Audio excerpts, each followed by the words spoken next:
Welcome to the Joyfully Golden podcast. We're excited to share today's episode. If you've enjoyed any of our episodes, make sure to like it, share it with someone who may also enjoy it, and subscribe to our channel so you can stay up to date with our latest content. Enjoy today's episode.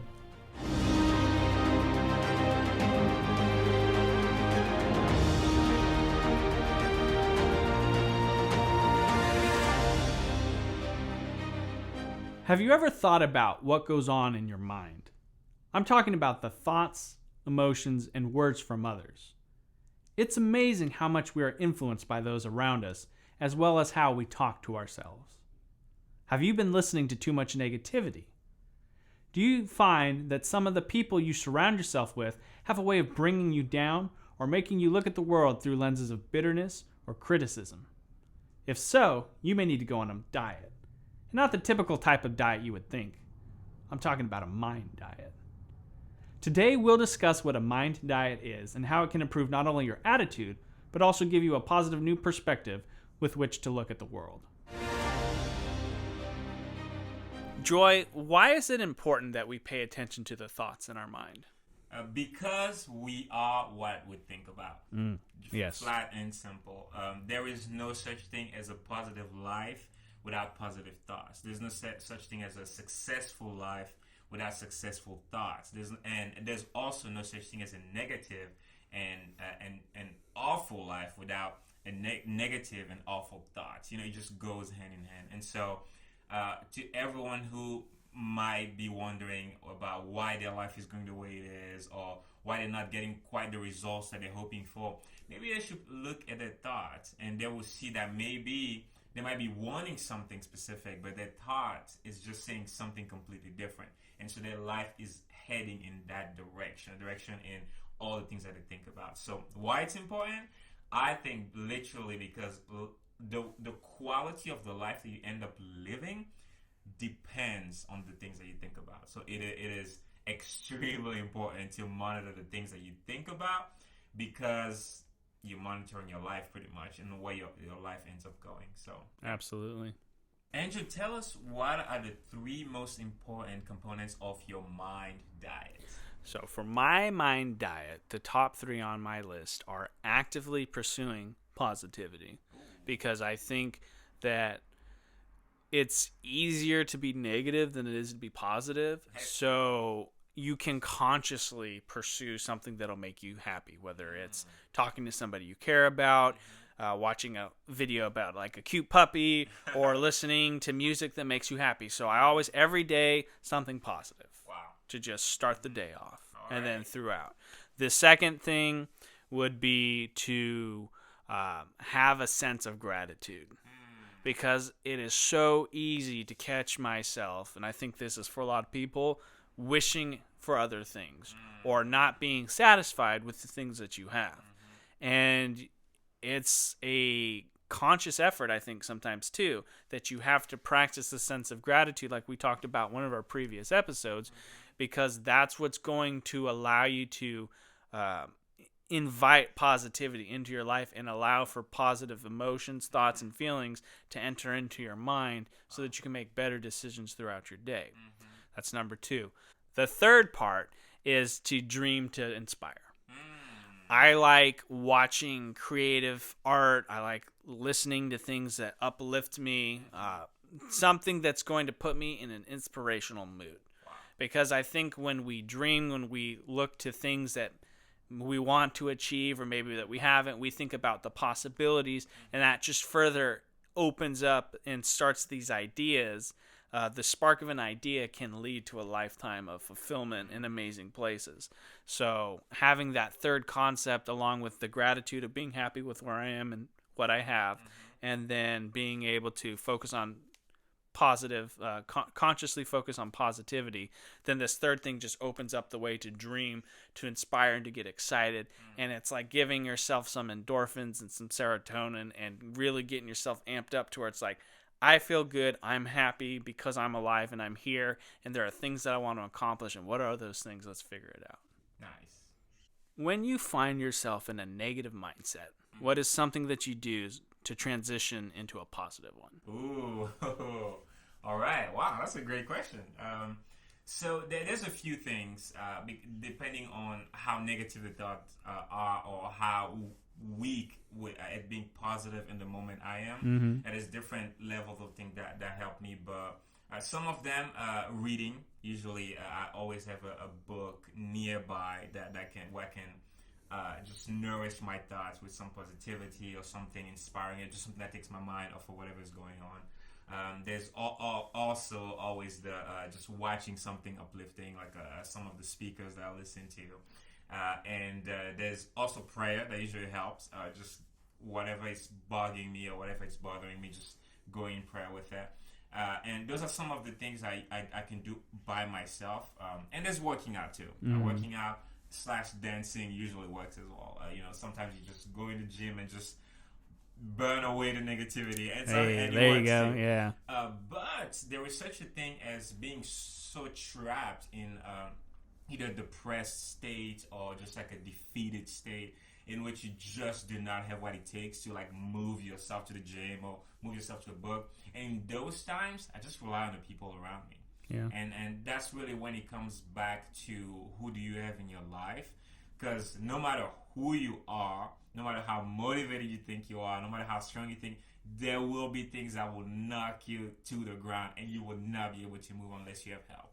And in that times, I feel very, very fortunate because I think God has just placed some people in my life like you, like the people that are close to me, even my wife, even my family, like just people that, and the different mentors that I know, that people that are just so good at just helping me when I'm in those times, because it doesn't happen often, thank God.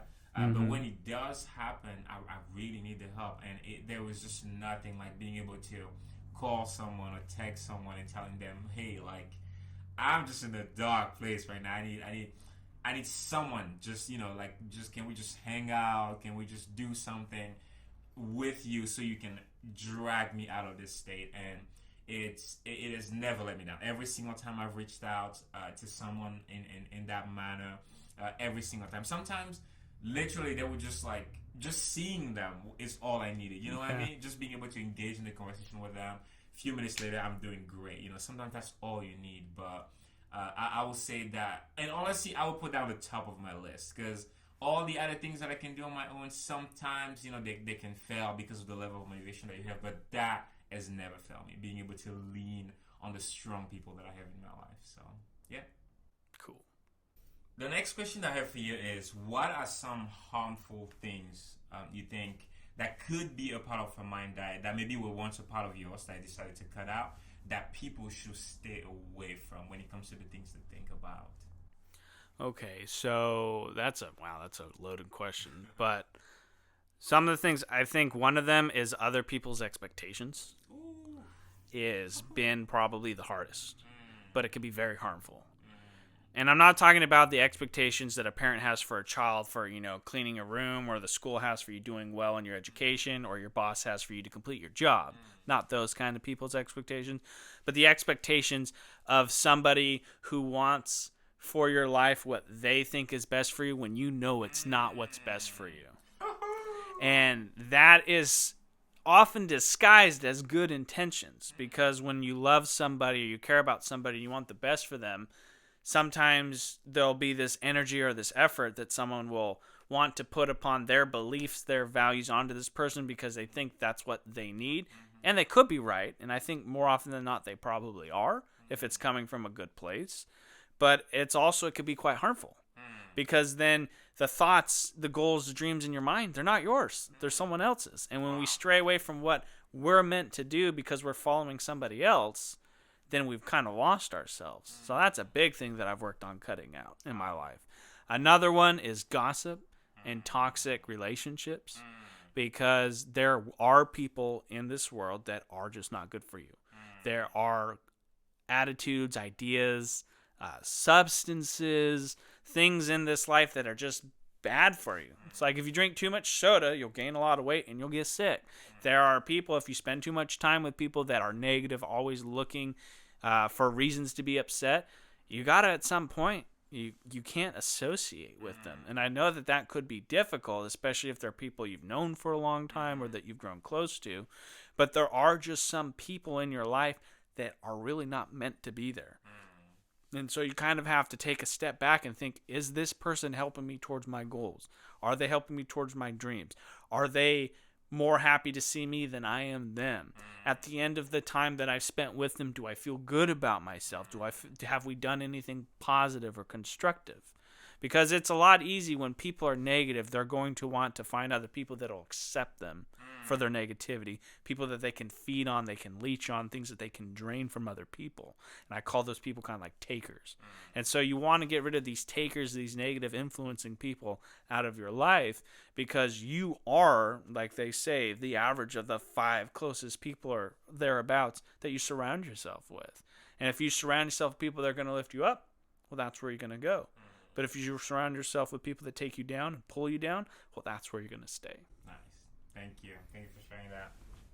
This topic is very close to my heart because I'm a firm believer that the things that you constantly think about just one way or another end up making decisions for you as far as the kind of life that you end up living. So as we wrap up today, I just really, I'm glad that we dove into the subject, and I really hope that people get a more careful look, I guess, at not just the things they're allowed to sit in their minds constantly, but also the things that they allow in on a day-to-day basis. Because, I mean, we live in a day and age in which data, information, entertainment, like, you can feed your mind 24 hours every single day if you wanted to, because it's just that much availability. But we have to come to the conclusion that not only there are things that are not necessary for you, there are things that are just flat out bad for you. They may feel good, they may be what everybody else is feeding on, but they're bad for you. And I think until we realize that, we really have to own our minds and realize that nobody else should have the duty of protecting what goes into it until we do and we take ownership of it. I really do believe that it's going to help us move to a space in which we just live healthier lives, because I really believe that a healthy lifestyle really starts with a healthy mind. You know what I mean? And so once we're able to cultivate just like a healthy, peaceful, loving mindset on a day-to-day, it's just going to flow out in our lives, you know, and we're going to be able to live it out everywhere we go, at the office, at work, at home, in our relationship, in our day-to-day, you know, and eventually we're going to end up being able to even gain more love for ourselves, because we're going to be able to sit alone in a dark room and love what's in here, because we've put enough careful intention and action into allowing only the positive, only the good, only the loving, only the positive in here. You know what I mean? So that would be my kind of like my giveaway or takeaway for the audience. How about you? What are your thoughts? I like what you said, and I was sitting here and listening to you, and the biggest thing is that you are always exercising your mind. And if you think about exercise as it relates to working out your body, there are proper ways to do exercises. There are certain exercises, by doing them, they will have results on different areas of your body. So in the same sense, when we're exercising our mind, there's a right way to do it and a wrong way. When we exercise positive thoughts, gratitude, kindness, positivity, we are making ourselves more susceptible to be receptive to those good qualities and traits and virtues. And then on the counterpart, we are less likely to engage in the negative activities. On the opposite end, if you focus on negative, it's like if you go into a gym and you don't do the right motions, you can hurt yourself. So if you exercise negative thoughts and actions or surround yourself with negative people, you're probably going to hurt yourself. And then if you think about it again further, I love this gym metaphor, it takes time to recover when you've hurt yourself. It takes time for your mind to recover when you damage it by doing things that are negative, by feeding yourself negative thoughts, actions, images, to the point that sometimes Like we have to go to physical therapy, you may need to go to some form of mental therapy. It may go beyond your own capacity to take care of yourself, that you will need to reach out to someone. And that's not a bad thing, reaching out and getting help, because there are times in our lives where having somebody help us is a good thing. That's why we are social. But it's so important that I think that people really realize that, like, if you watch the news every day, chances are you're probably going to be slightly more negative than people that don't. It's important to stay informed, but what I'm just saying is that there are things in this world that's goal is to make you afraid, to make you doubt, to make you distrust, and to make you have this anger and to look at the world through a lens of negativity.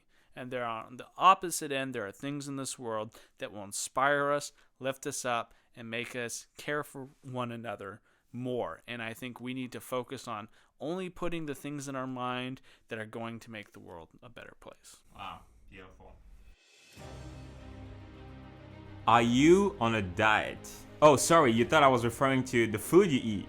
No, that's not what I'm talking about. Although that is important, today I'm talking about your mind diet. What do you feed your mind? We all know that some types of food are bad for you. They can cause weight gain and even illnesses. And we also know that some types of food are good for you. Sometimes though, we forget that the same applies to our mind.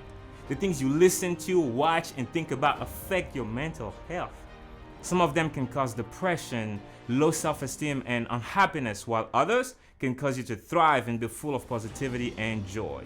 So when you eat, you decide what goes into your body. In the same way, you have to decide what goes into your mind. Don't let social media, the news, or other people do that for you. So my advice for you is choose wisely what goes into your mind. In fact, my real advice for you today is get on a mind diet. When we want to cleanse our system or lose weight, we get on a diet and only allow it food that help us reach those goals. So what if we set peace, joy, kindness, love, and self-control as our goals, and only allowed in things that help us reach those goals? If you were to set that as your new state of mind, as your goal, one that allows you to be your best for yourself and your loved ones, how much of the things you watch, listen to, and scroll through every day will have to go on the not allowed list? Only you can answer that question, and I hope you do, because just like your body doesn't deserve all the junk food that's out there, your mind doesn't deserve all the junk you allow in every single day. So let me ask you again, are you on a diet?